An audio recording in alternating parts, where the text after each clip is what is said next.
Hello everyone, let's practice IELTS Listening Module. Let's begin with Section 1. Section 1 is a social situation on Bankside Recruitment Agency. Let's see the question types. Questions 1 to 10. Notes completion. Write one word or a number only. Answer comes in order as the audio. Language is simple and job related.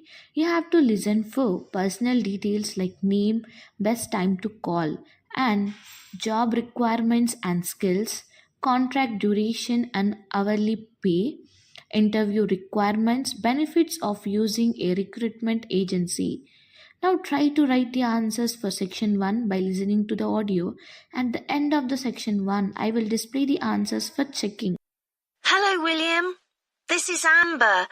You said to phone if I wanted to get more information about the job agency you mentioned. Is now a good time? Hi, Amber. Yes, fine. So the agency I was talking about is called Bankside. They're based in Docklands. I can tell you the address now. 497 East Side. OK, thanks. So is there anyone in particular I should speak to there? The agent I always deal with is called Becky Jameson. Let me write that down. Becky Jameson. Jameson.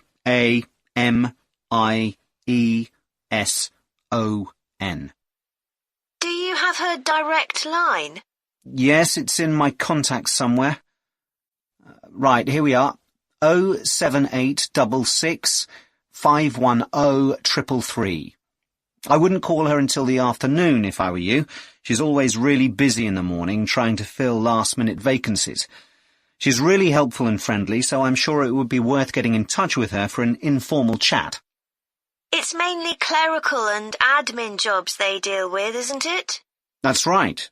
I know you're hoping to find a full-time job in the media eventually, but Becky mostly recruits temporary staff for the finance sector, which will look good on your CV, and generally pays better too. Yeah, I'm just a bit worried because I don't have much office experience. I wouldn't worry.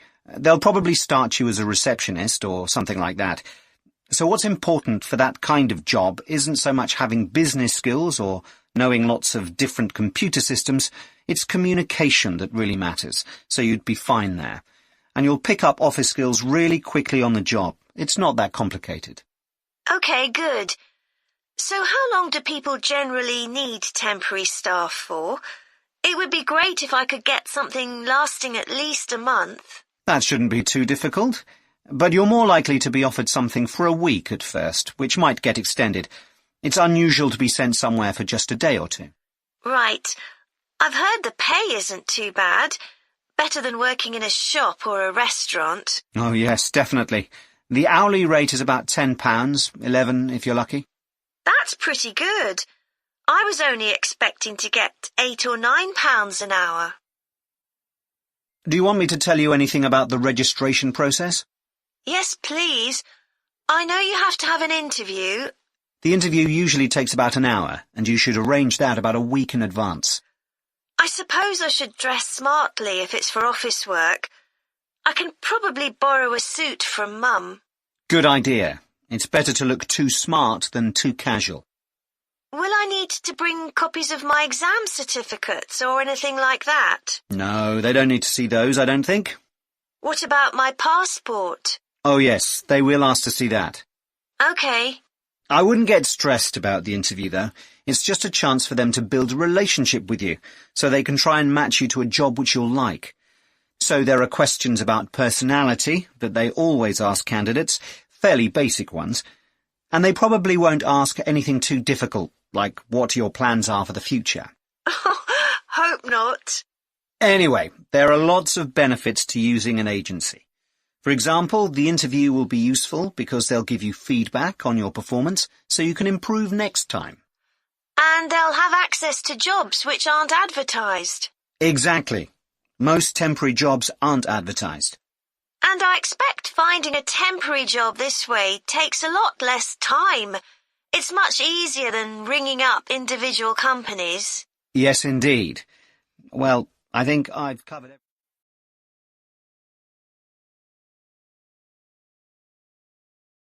Next, section 2. Section 2 is a monologue on Matthew's Island holidays. Questions 11 to 14. Multiple choice. You have to choose A, B, or C.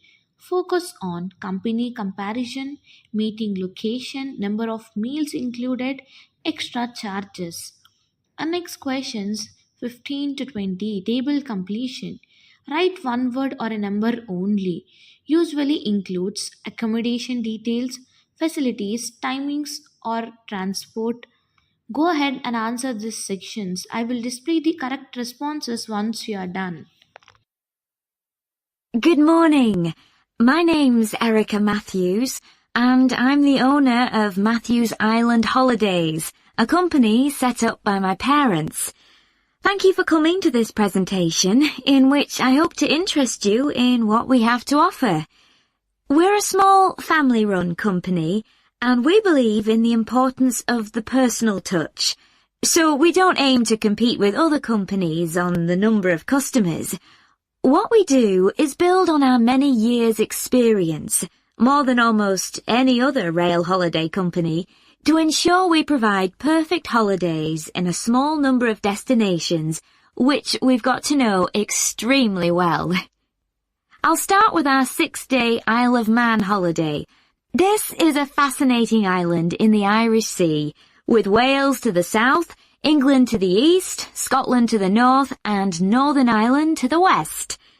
Our holiday starts in Heysham, where your tour manager will meet you. Then you'll travel by ferry to the Isle of Man. Some people prefer to fly from Luton instead, and another popular option is to go by train to Liverpool and take a ferry from there. You have 5 nights in the hotel, and the price covers 5 breakfasts and dinners, and lunch on the 3 days when there are organised trips. Day 4 is free, and most people have lunch in a cafe or restaurant in Douglas. The price of the holiday includes the ferry to the Isle of Man, all travel on the island, the hotel, and the meals I've mentioned.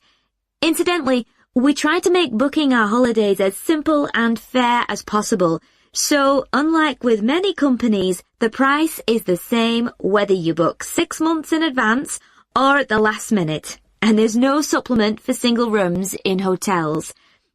If you make a booking, then need to change the start date, for example because of illness, you're welcome to change to an alternative date or a different tour for a small administrative fee. Okay, so what does the holiday consist of? Well, on day 1, you'll arrive in time for a short introduction by your tour manager, followed by dinner in the hotel. The dining room looks out at the river, close to where it flows into the harbour, and there's usually plenty of activity going on. On day 2, you'll take the coach to the small town of Peel, on the way calling in at the Tynwald exhibition. The Isle of Man isn't part of the United Kingdom, and it has its own parliament called Tynwald. It's claimed that this is the world's oldest parliament that's still functioning, and that it dates back to 979. However, the earliest surviving reference to it is from 1422, so perhaps it isn't quite as old as it claims. Day 3, we have a trip to the mountain Snaefell. This begins with a leisurely ride along the promenade in Douglas in a horse-drawn tram. Then you board an electric train which takes you to the fishing village of Laxey. From there, it's an 8-kilometre ride in the Snaefell Mountain Railway to the top. Lunch will be in the cafe, giving you spectacular views of the island. Day 4 is free for you to explore, using the pass which we'll give you.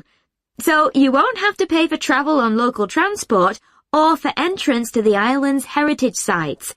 Or you might just want to take it easy in Douglas and perhaps do a little light shopping. The last full day, day 5, is for some people the highlight of the holiday, with a ride on the steam railway from Douglas to Port Erin. After some time to explore, a coach will take you to the headland that overlooks the Calf of Man, a small island just off the coast. From there, you continue to Castletown, which used to be the capital of the Isle of Man and its medieval castle. And on day 6, it's back to the ferry, or the airport if you flew to the island, and time to go home. Now, I'd like to tell you a bit more.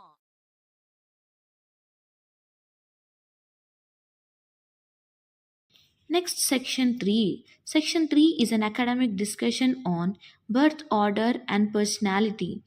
Questions 21 to 26. Matching. You have to match family position with personality traits. These are based on claims from previous research, not opinions. Next, questions 27 to 28. Multiple choice. Focus on academic success, strength and limits of research evidence, what researchers find surprising. Next, questions 29 to 30. Multiple choice. You have to choose 2 correct options. The questions are on sibling rivalry. Listen for shared agreements like we both agree, we found it useful. Now try to write the answers of section 3, and at the end of the section 3 I will display the answers. Ed, how are you getting on with the reading for our presentation next week? Well, okay, Ruth, but there's so much of it. I know. I hadn't realised birth order was such a popular area of research. But the stuff on birth order and personality is mostly unreliable. From what I've been reading, a lot of the claims about how your position in the family determines certain personality traits are just stereotypes, with no robust evidence to support them. OK, but that's an interesting point. We could start by outlining what previous research has shown. There are studies going back over 100 years. Yeah, so we could just run through some of the typical traits. Like the consensus seems to be that oldest children are generally less well-adjusted because they never get over the arrival of a younger sibling. Right, but on a positive note, some studies claim that they were thought to be good at nurturing. Certainly in the past, when people had large families, they would have been expected to look after the younger ones. There isn't such a clear picture for middle children, but one trait that a lot of the studies mention is that they are easier to get on with than older or younger siblings. Generally eager to please and helpful, although that's certainly not accurate as far as my family goes. My middle brother was a nightmare, always causing fights and envious of whatever I had. As I said, none of this seems to relate to my own experience. I'm the youngest in my family, and I don't recognise myself in any of the studies I've read about. I'm supposed to have been a sociable and confident child who made friends easily, but I was actually terribly shy. Really? That's funny. There have been hundreds of studies on twins, but mostly about nurture versus nature. There was one on personality which said that a twin is likely to be quite shy in social situations because they always have their twin around to depend on for support. My cousins were like that when they were small. They were only interested in each other and found it hard to engage with other kids. They're fine now, though. Only children have had a really bad press. A lot of studies have branded them as loners who think the world revolves around them because they've never had to fight for their parents' attention. That does seem a bit harsh. One category I hadn't considered before was children with much older siblings. A couple of studies mentioned that these children grow up more quickly and are expected to do basic things for themselves, like getting dressed. I can see how that might be true, although I expect they're sometimes the exact opposite, playing the baby role and clamouring for special treatment. What was the problem with most of these studies, do you think? I think it was because, in a lot of cases, data was collected from only one sibling per family, who rated him or herself and his or her siblings at the same time. Some of the old research into the relationship between birth order and academic achievement has been proved to be accurate, though. Performances in intelligence tests declined slightly from the eldest child to his or her younger siblings. This has been proved in lots of recent studies. Yes, although what many of them didn't take into consideration was family size. The more siblings there are, the likelier the family is to have a low socio-economic status, which can also account for differences between siblings in academic performance. The oldest boy might be given more opportunities than his younger sisters, for example. Exactly. But the main reason for the marginally higher academic performance of oldest children is quite surprising, I think. It's not only that they benefit intellectually from extra attention at a young age, which is what I would have expected. It's that they benefit from being teachers for their younger siblings by verbalizing processes. Right. And this gives them status and confidence, which again contributes in a small way to better performance. So, would you say sibling rivalry has been a useful thing for you? I think so. My younger brother was incredibly annoying, and we fought a lot. But I think this has made me a stronger person. I know how to defend myself. We had some terrible arguments, and I would have died rather than apologize to him. But we had to put up with each other, and most of the time we coexisted amicably enough. Yes, my situation was pretty similar. But I don't think having 2 older brothers made me any less selfish. I was never prepared to let my brothers use any of my stuff. That's perfectly normal, whereas...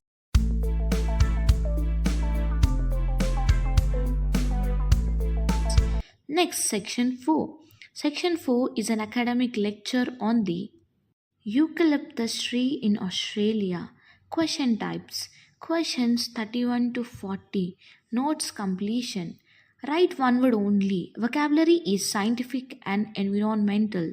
You have to listen for ecological importance, oils and chemicals, plants, diseases and insects, effects of bushfire frequency, and relationships between forest, insects, and birds.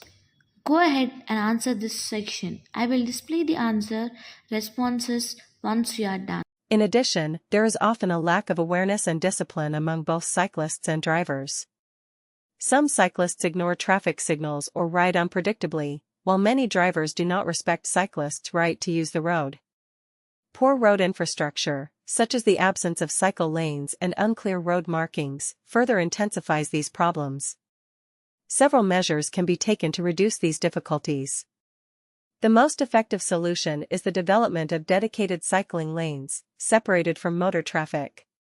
Countries like the Netherlands have successfully implemented such infrastructure, significantly reducing accidents. Governments should also conduct road safety awareness campaigns to educate both drivers and cyclists about traffic rules and mutual respect. Strict enforcement of traffic laws, including penalties for reckless driving, can also improve safety. Furthermore, introducing cycling education in schools can help build responsible road behavior from a young age. In conclusion, although sharing roads creates safety and traffic-related problems, these can be minimized through better infrastructure, education, and law enforcement. With coordinated efforts, cyclists and car drivers can coexist more safely and efficiently on the same roads.